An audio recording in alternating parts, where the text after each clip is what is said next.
Buenas noches, viajero del tiempo. Apaga las luces.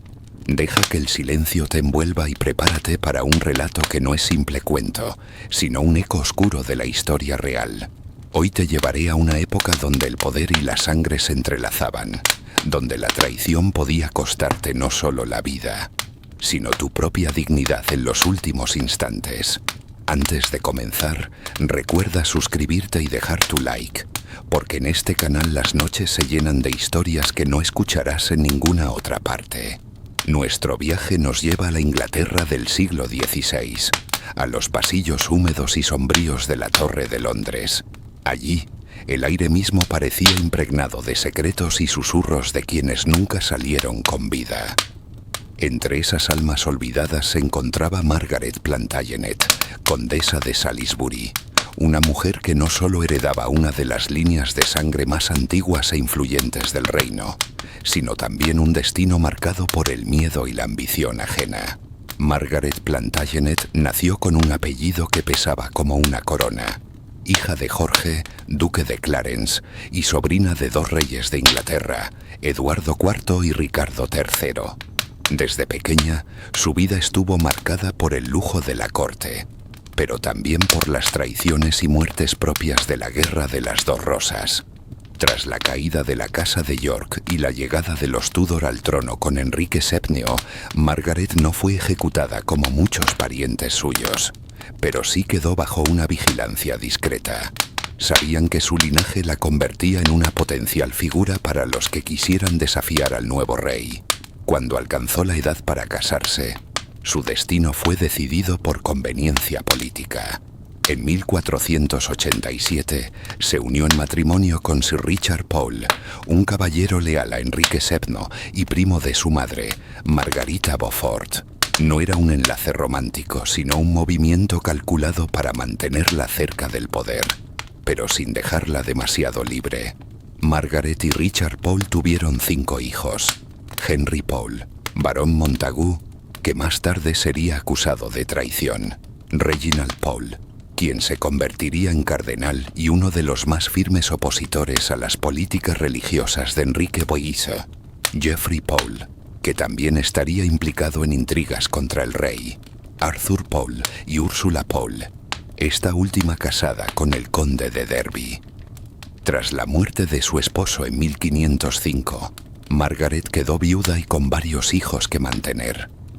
Recuperó parte de las tierras que le habían sido arrebatadas gracias al favor de Enrique Dioando en los primeros años de su reinado. Incluso fue nombrada condesa de Salisbury por derecho propio, algo excepcional para una mujer de la época. Pero el equilibrio empezó a romperse cuando su hijo Reginald se opuso abiertamente a la ruptura del rey con la Iglesia de Roma. Enrique Boqueino, que no perdonaba las afrentas, comenzó a ver en toda la familia Pole un nido de conspiración. En 1538, tras acusar a Henry Pole y Geoffrey Pole de conspirar con Roma y con potencias extranjeras, las sospechas se extendieron a Margaret. Reginald Pole era el tercero de los hijos de Margaret y Richard Pole. Desde joven destacó por su inteligencia y su talento académico. Enrique Oweito, que al principio lo apreciaba, incluso financió sus estudios en Oxford y más tarde en Padua, uno de los centros intelectuales más prestigiosos de Europa. Durante sus años en Italia, Reginald se convirtió en un teólogo brillante y un hombre profundamente comprometido con la Iglesia Católica. Todo cambió cuando Enrique Bocconi decidió romper con Roma para poder anular su matrimonio con Catalina de Aragón y casarse con Ana Bolena. El rey esperaba que Reginald lo apoyara, pero él, en vez de eso, escribió un documento muy crítico, Pro Ecclesiasticae Unitatis Defensione, en defensa de la unidad de la Iglesia, donde acusaba al monarca de herejía y de usurpar el poder espiritual. Este acto fue como encender una antorcha en un polvorín. Enrique VIII lo consideró una traición personal y juró que se vengaría. Reginald, consciente del peligro, nunca volvió a Inglaterra. Permaneció en el continente protegido por el Papa y convirtiéndose en cardenal en 1536. Desde allí, Trabajó para alentar a los príncipes europeos a intervenir contra Enrique VIII y restaurar la obediencia a Roma. El problema fue que Enrique no podía alcanzarlo, pero sí podía castigar a su familia. En 1538 acusó a Henry Pole, hermano mayor de Reginald, y a otros miembros de la familia de conspirar con él desde Inglaterra. Henry fue ejecutado, Geoffrey Pole fue encarcelado y torturado, y Margaret, como matriarca y supuesta cómplice, fue arrestada y enviada a la Torre de Londres. La prueba que usaron contra ella fue un hallazgo muy conveniente. En su casa encontraron una túnica bordada con el escudo de armas de Inglaterra, pero con los colores de la Casa de York, símbolo que podía interpretarse como una declaración de derecho al trono. Esto, en un ambiente de paranoia real, fue suficiente para que el rey firmara su orden de arresto. Fue así como Margaret, a sus más de 60 años, fue llevada a la Torre de Londres. No había juicio justo que esperar, ni testigos que la salvaran. Su apellido y la desobediencia de su hijo Reginald la habían condenado antes de cruzar las puertas de piedra. Margaret Pole vivió sus últimos días rodeada de sombras, no solo las que proyectaban los muros fríos de la Torre de Londres, sino las que le acechaban en cada pensamiento, en cada silencio impuesto. A sus más de 60 años, esta mujer que había sido condesa, madre y símbolo de una casa real, se enfrentaba al final de un camino que ningún noble desearía recorrer. Su celda, aunque no estaba en los calabozos más oscuros de la prisión, era austera y desolada.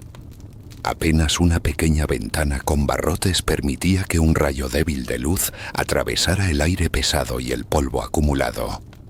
Las paredes, ennegrecidas por el tiempo y la humedad, parecían susurrar historias de traiciones, torturas y muertes silenciosas.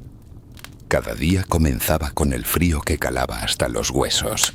Margaret se envolvía en ropas sencillas, muchas de ellas gastadas y reparadas hasta el límite, pero aún conservaba en sus manos la habilidad del bordado, una de las pocas actividades que le concedían para mantener la mente ocupada y el espíritu fuerte.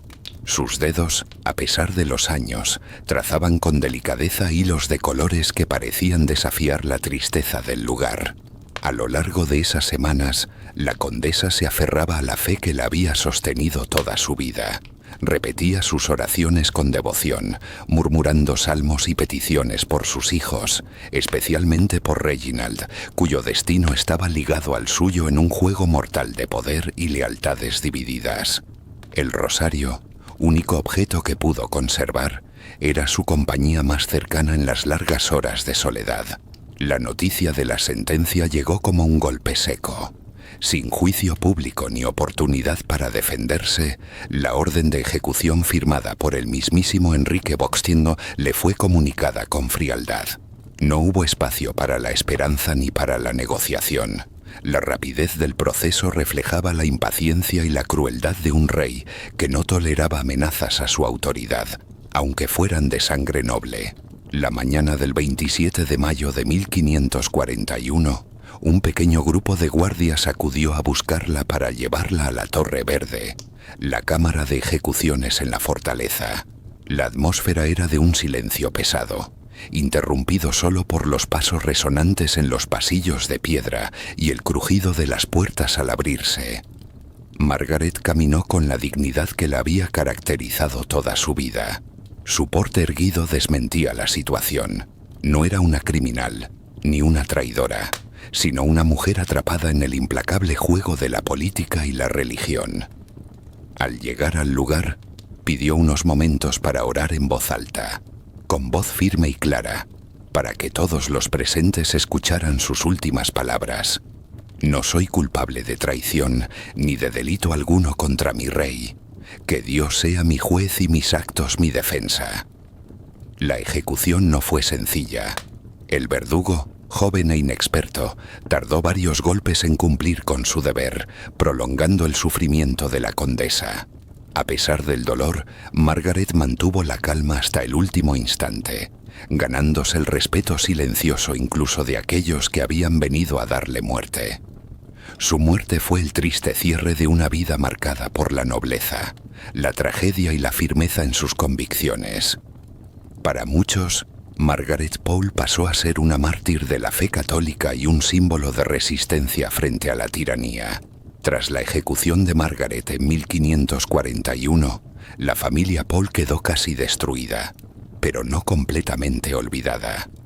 Su hijo Reginald, quien había evitado el destino fatal de sus hermanos por estar en el extranjero y lejos de la ira de Enrique Bozzeno, continuó su lucha desde la Iglesia Católica.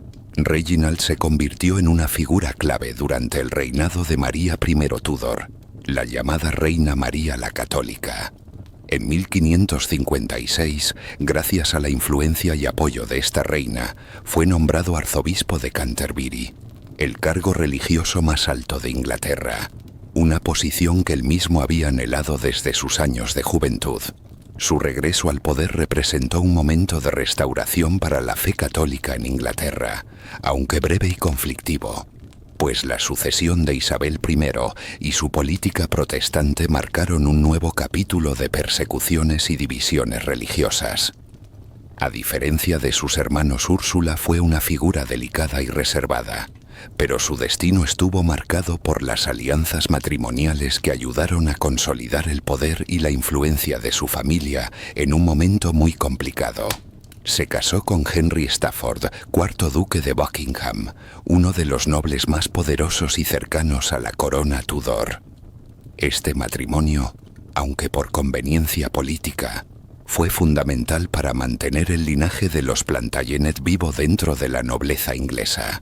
Durante su vida, Úrsula tuvo varios hijos y fue una madre dedicada, aunque siempre estuvo bajo la sombra de las desgracias familiares.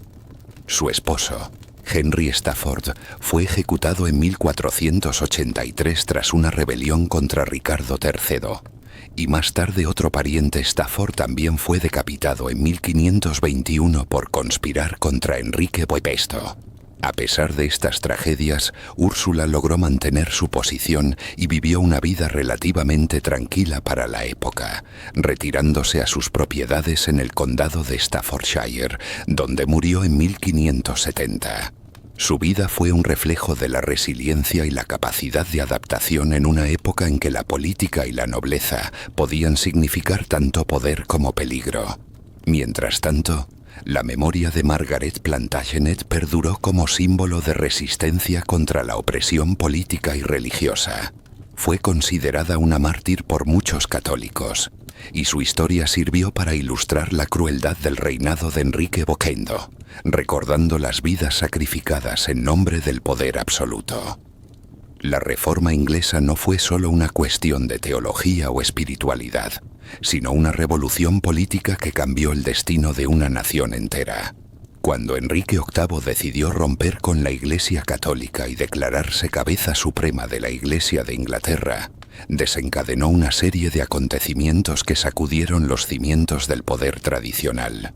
Este acto de desafío contra el Papa y Roma significó la confiscación de vastas propiedades eclesiásticas, la disolución de monasterios y conventos, y la persecución implacable de quienes permanecían fieles a la Iglesia Católica.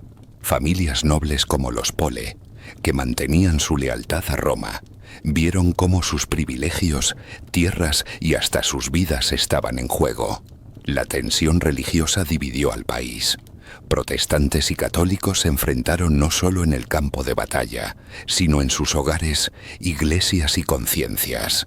La lealtad al monarca era puesta a prueba frente a la lealtad a la fe. Para muchos, esta ruptura fue una traición, una herida profunda que tardaría generaciones en sanar. Durante los reinados posteriores, la oscilación entre políticas religiosas, como bajo María I, que intentó restaurar el catolicismo, y Isabel I, que reafirmó el protestantismo, mantuvo a la sociedad en constante tensión y a las familias nobles en la cuerda floja, enfrentando persecuciones, destierros y ejecuciones. En este escenario, la familia Pole simbolizó la resistencia y el precio de la lealtad. La persecución que sufrieron fue tanto una venganza política como un intento de Enrique VIII de eliminar cualquier oposición real o espiritual que pudiera amenazar su poder, mientras la familia Pole sufría las consecuencias de su lealtad a Roma. Otras casas nobles también enfrentaban dilemas y tragedias similares. Familias como los Howard, los Percy y los Neville tuvieron que navegar entre la fe y la supervivencia política, a menudo sacrificando aliados, tradiciones e incluso miembros de su propia sangre. Por ejemplo, los Howard, duques de Norfolk, fueron una de las familias más poderosas de Inglaterra, pero pagaron un alto precio por sus convicciones católicas. Thomas Howard, tercer duque de Norfolk, estuvo involucrado en intrigas políticas y conspiraciones, y varios de sus miembros fueron encarcelados o ejecutados. Sin embargo, supieron mantener cierta influencia a pesar de las turbulencias, gracias a su habilidad para adaptarse y negociar. Estas tensiones también se manifestaron en la vida cotidiana. El simple hecho de asistir a misa católica podía ser considerado un acto de deslealtad al rey y llevar a castigos severos. La cultura religiosa se volvió una cuestión de supervivencia y vigilancia constante. En las aldeas y ciudades, el cambio era palpable. Se demolieron monasterios y conventos, lugares que habían sido centros de vida comunitaria, educación y caridad durante siglos. La confiscación de sus tierras enriqueció a la corona y a algunos nobles, pero también dejó un vacío espiritual y social que cambió para siempre la vida de los ingleses comunes.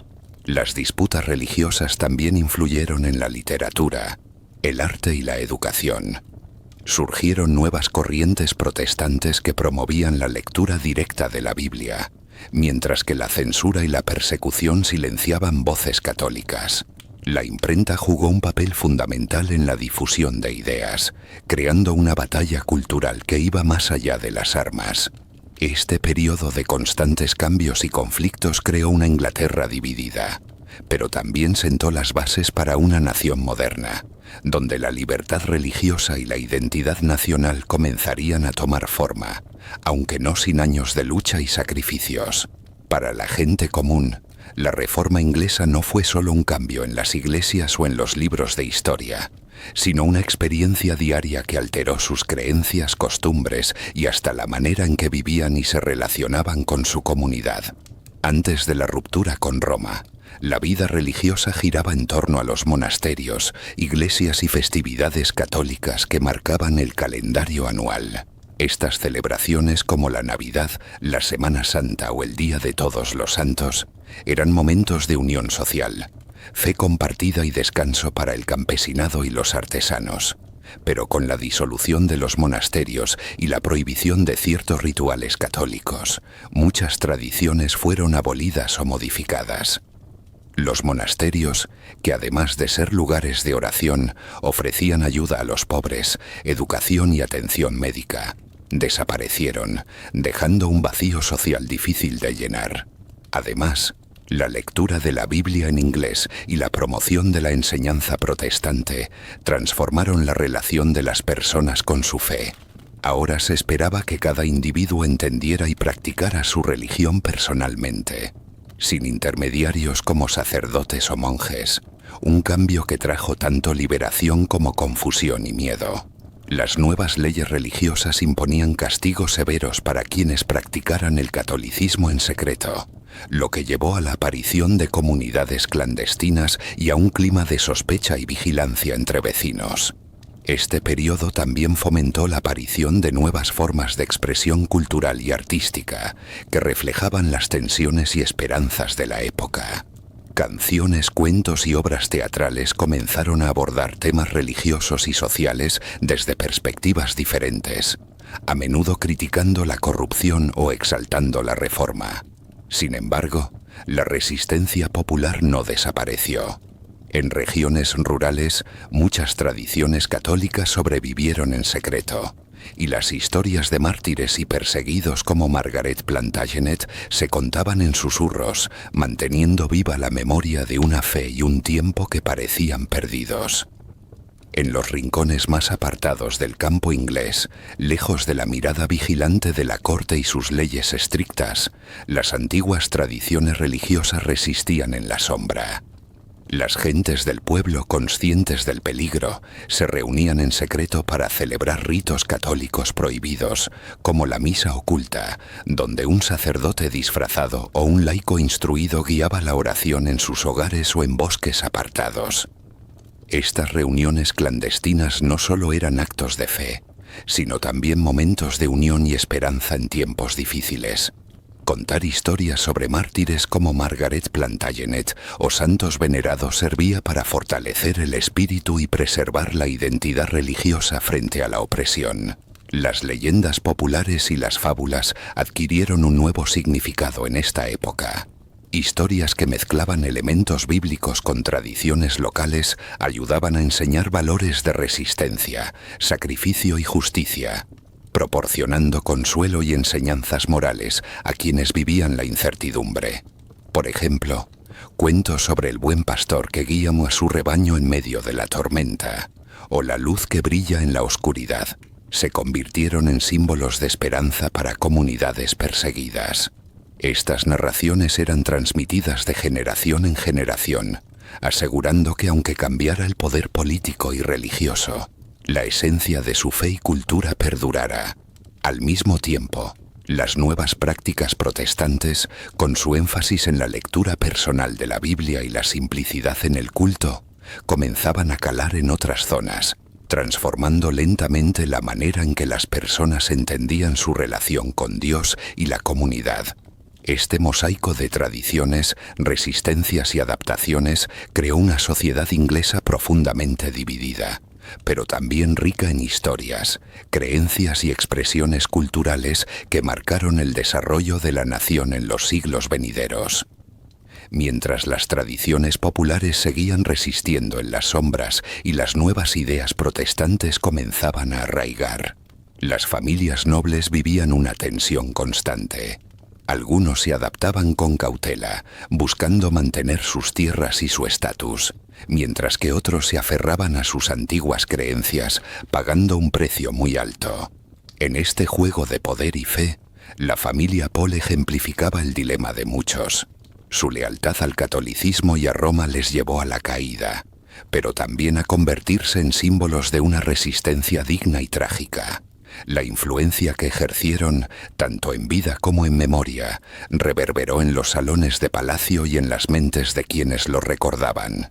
En paralelo, el rey Enrique VIII consolidaba su reforma religiosa con mano firme, apoyado por nuevas instituciones y leyes que definieron el futuro de Inglaterra. Sus sucesores continuarían esa tarea, enfrentándose a desafíos que pondrían a prueba la fe y la unidad del reino. Pero más allá de los grandes personajes y las decisiones políticas, lo que realmente marcó esta época fue la mezcla de tragedia, esperanza y transformación que vivió cada hombre, mujer y niño, desde la nobleza hasta el campesinado. Esta historia que hemos recorrido con detalle nos muestra cómo el poder y la fe pueden entrelazarse para moldear no solo destinos individuales, sino el curso de una nación entera. La vida de Margaret Plantagenet y la caída de su familia son un testimonio de cómo el poder, la fe y la política pueden entrelazarse para marcar el destino de generaciones. Su historia nos recuerda que detrás de cada nombre en los libros de historia hay seres humanos que enfrentaron dilemas profundos, que lucharon por sus creencias y que incluso en la adversidad más cruel mantuvieron su dignidad y esperanza. La Reforma inglesa no solo transformó la religión y la política, sino que impactó en la vida cotidiana de millones, dejando cicatrices y también enseñanzas que perduran hasta hoy. Al recordar estas vidas, comprendemos mejor el precio de la libertad y la complejidad del poder, y cómo las decisiones de unos pocos pueden resonar en el tiempo, moldeando sociedades y culturas. Si esta historia te ha emocionado y quieres seguir viajando conmigo a través del tiempo, explorando relatos que nos ayuden a dormir con la mente y el corazón llenos de historia, te invito a que te suscribas al canal y des like a este video. Tu apoyo es fundamental para continuar trayéndote estas historias que nos conectan con nuestro pasado y nos hacen reflexionar sobre nuestro presente. Gracias por acompañarme en este viaje y nos vemos en la próxima historia para dormir. Que tengas una noche tranquila y llena de sueños inspiradores.